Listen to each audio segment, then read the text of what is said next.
Прицельный огонь по своим, нападение на военных в Одессе, стрельба и заявление о штурме, спецназ пошел в атаку. Путин экстренно направляет подкрепление, колонна техники пересекла границу, переброска войск началась, приказ наступать.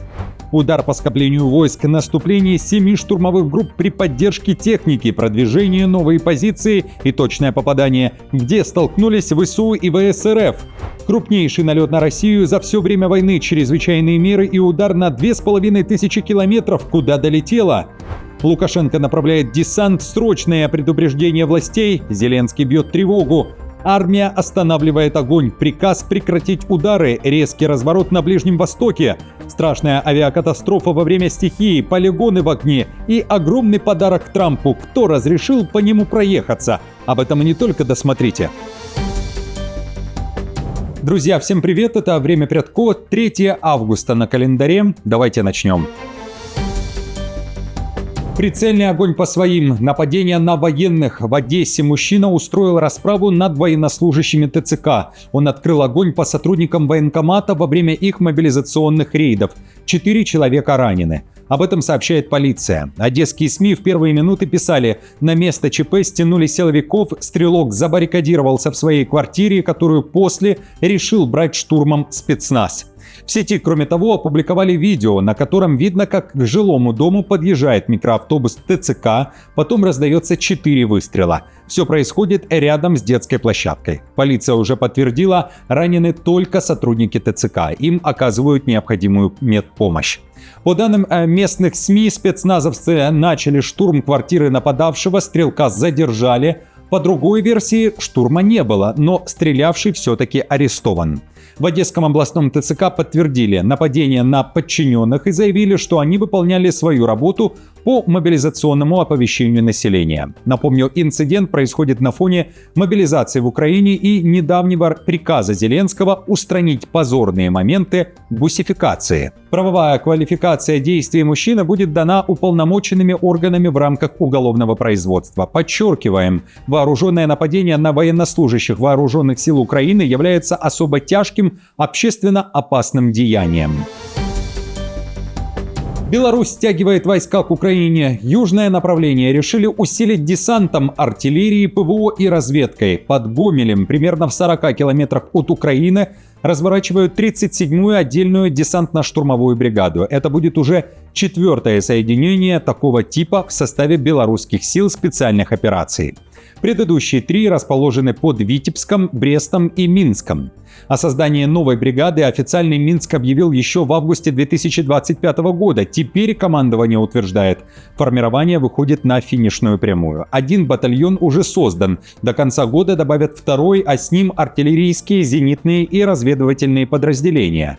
Насколько далеко продвинулась подготовка нового соединения, рассказал командующий ССО Александр Ильюкевич. Уже на сегодняшний день сформировано ряд воинских частей и подразделений, уже призванный личный состав, уже набраны офицеры, и идет уже плановая подготовка на их к применению по предназначению. В следующем году мы планируем уже осуществить передислокацию этих подразделений воинских частей на свой пункт постоянной дислокации.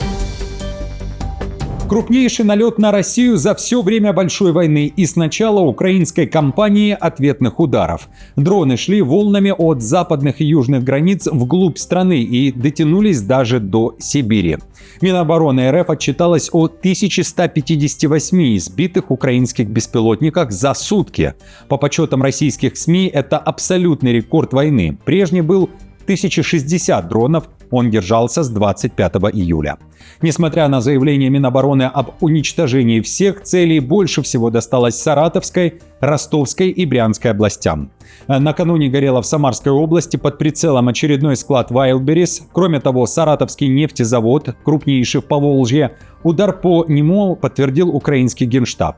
И вечером 2 августа накатила новая волна. Беспилотники долетели до Омска, почти за 2500 километров от Украины. По данным украинской стороны, целью Целью снова стал местный нефтезавод. Городской аэропорт остановил прием и отправку рейсов.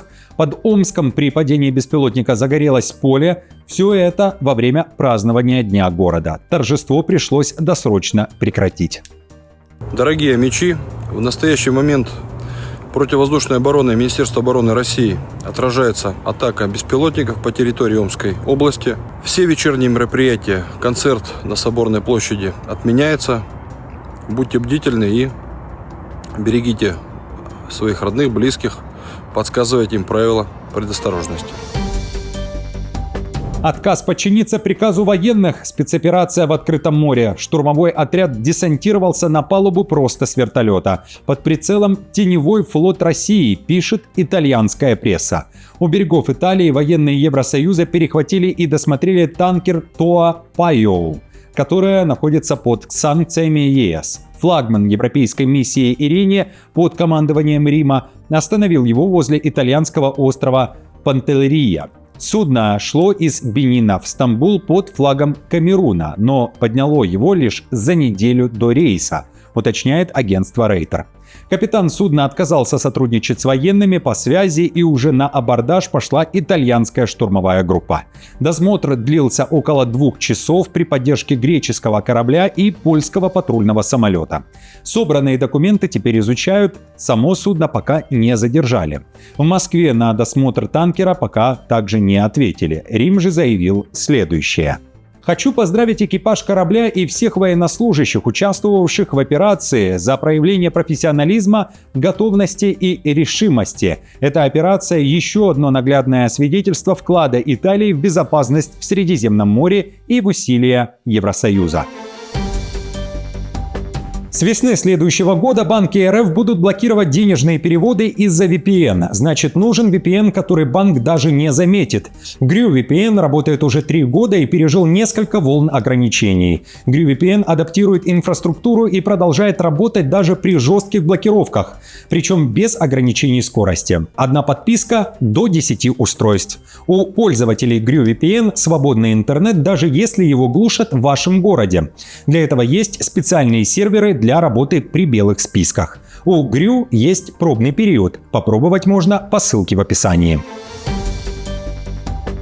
Россия перебрасывает войска и готовится к большому контрнаступлению. Колонна военной техники уже пересекла границу. Речь на этот раз не об Украине. Путин экстренно отправил подкрепление в Западную Африку, в Мали.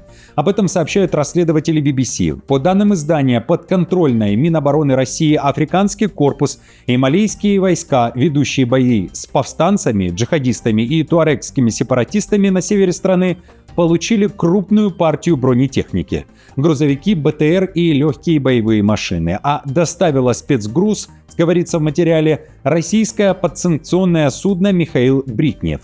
Корабль вышел из российского Балтийска, прошел Ла-Манш под прикрытием большого десантного корабля РФ, после чего отключил транспондер, это устройство, которое в частности передает в эфир данные о местоположении судна, и вновь появился в системе только у берегов Западной Африки. Эксперты BBC предполагают, что цель этой поставки – усилить позиции поддерживаемой Москвой военной хунты, которая теряет территории под натиском повстанцев.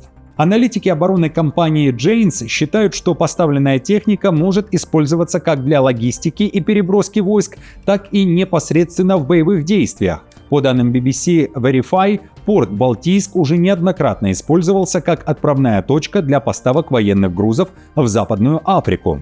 Западная пресса напоминает, после ухода из Мали французских миротворцев Кремль фактически стал главным союзником режима, сначала посредством ЧВК «Вагнер», а затем через Африканский корпус. Доставленная техника, считают аналитики, может стать основой для масштабного контрнаступления, поскольку Москва не собирается сворачивать операцию и рассматривает Мали как один из ключевых плацдармов своей стратегии в Африке в обмен на доступ к золотым месторождениям. Удар по скоплению войск, масштабный штурм на фронте. Силы РФ пытаются пробить украинскую оборону на севере страны. Задействованы 7 групп штурмовиков и тяжелая техника. О новых атаках на северо-слобожанском направлении сообщила Госпогранслужба Украины. Продвижение прошло накануне, опубликованы первые кадры. Все происходит в районе Артильного Харьковской области. Украина заявляет о точном попадании по скоплению войск России для срыва подобного прорыва. В украинской погранслужбе, которая заявила о наступлении россиян, также уточняют, что регулярность этих волн и привлечение техники указывают на то, что ВС РФ намерены и дальше наращивать давление на приграничные территории. Процитирую.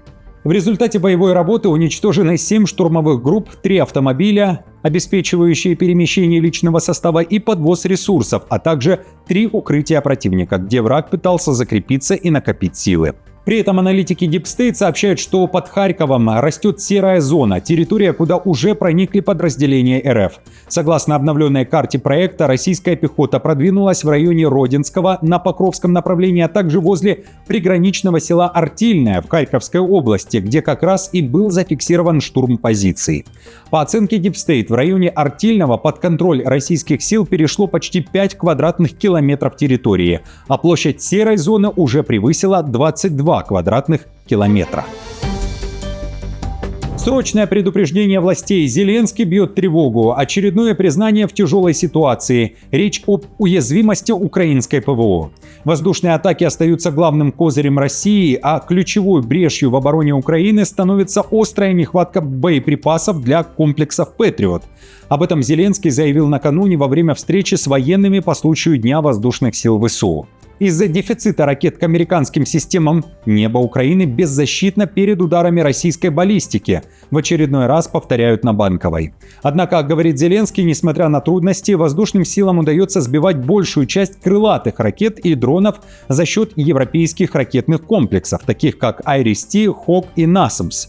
При этом в Киеве уверяют, что каждый день напоминают партнерам о проблеме с ракетами-перехватчиками и буквально выбивают у них новые поставки снарядов. Конечно, баллистика остается проблемой, но мы обеспечили Украине защиту от значительного количества крылатых ракет и сбиваем их существенно. Уровень перехвата ударных дронов тоже больше сегодня 90%.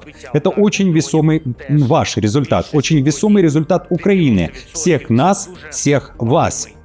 Защиты от баллистики в ближайшее время не будет, такое предупреждение для украинцев записал экс-глава украинского МИДа Кулеба. По его мнению, поставок не стоит ожидать, поскольку спасительные «Патриоты» на исходе у самих Соединенных Штатов.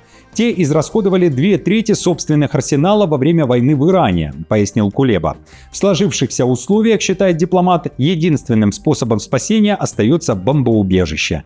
Кулеба призвал украинцев бежать в укрытие, если они слышат об угрозе ударов российской баллистикой. Сегодня в Соединенных Штатах Америки запасов ракет «Патриот» осталось в среднем на 10 месяцев использования, которое необходимо Украине. Поэтому никаких стабильных поставок ракет «Патриот» ни из Соединенных Штатов, ни из других точек мира в достаточном количестве в обозримой перспективе не будет.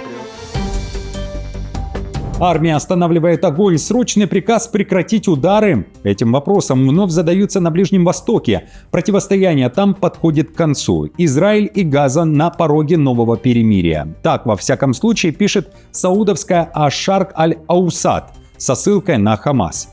По версии издания, посредники Египет, Катар, Турция и США уведомили радикальное движение, что Израиль согласился со 2 августа полностью прекратить огонь по сектору Газа. Речь о полной остановке боевых действий, обстрелов с воздуха, артиллерии и разрушений.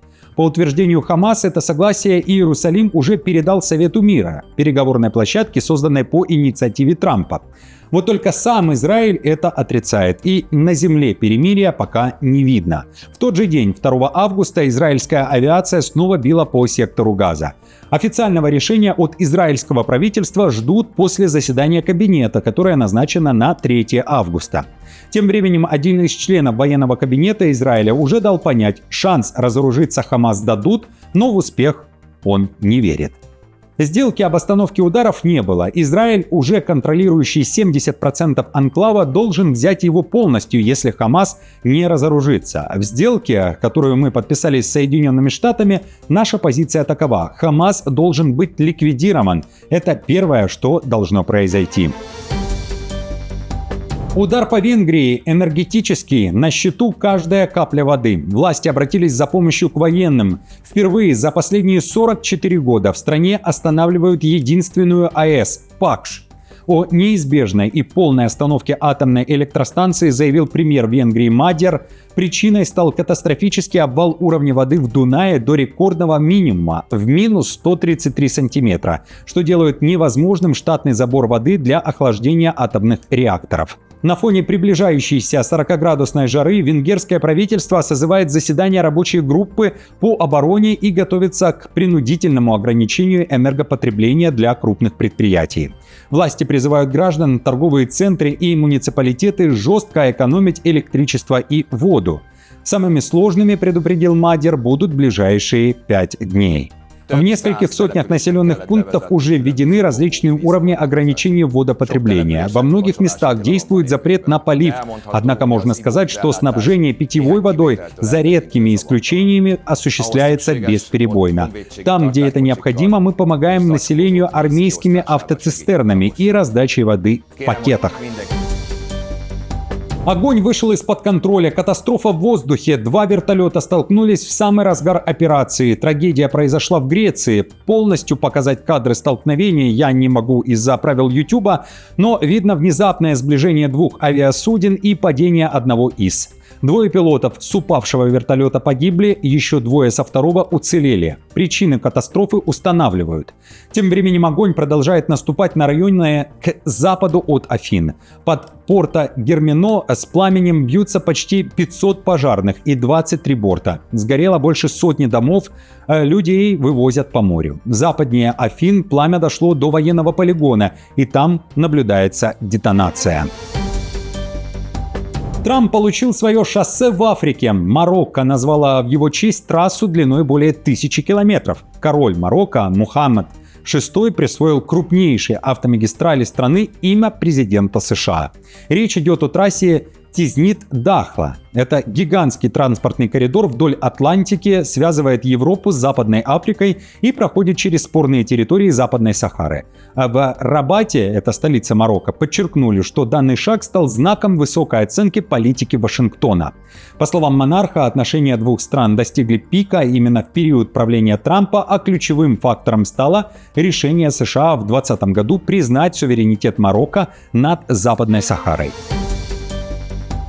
Друзья, спасибо вам большое за поддержку. Мне будет приятно, если вы оставите лайк, подпишитесь на канал и будете смотреть другие выпуски, которые уже опубликованы на нашем канале «Время Прядко».